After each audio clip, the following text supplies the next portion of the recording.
How to hide photos on iPhone.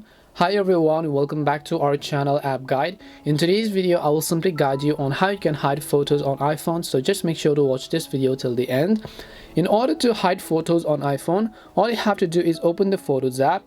Just navigate to the photos that you actually want to hide in this case. So let's say this back photo, I want to hide it. I just need to tap on the three dot icon from the top right and then go to the option called hide, which you see over here. When I tap on the hide option, confirm the changes by tapping on hide and the photo will get successfully hidden. To find that hidden photo next time later on, all you have to do is go to albums, scroll down, and here you will find the option called hidden. Tap on it and then make sure to unlock it with a Face ID, and once you unlock it with a Face ID, you will be able to go ahead and then find those hidden photos.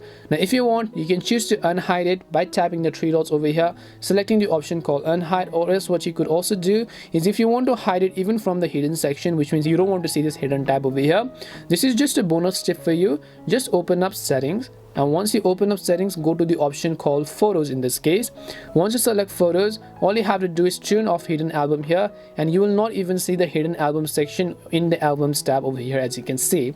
And that's all it takes to go ahead and then hide photos on iPhone. We hope the video was really helpful, and if it did help you, then make sure to leave a like and subscribe to the channel. If you have got any more questions, feel free to leave them down. Thank you very much for watching, and see you in the next video.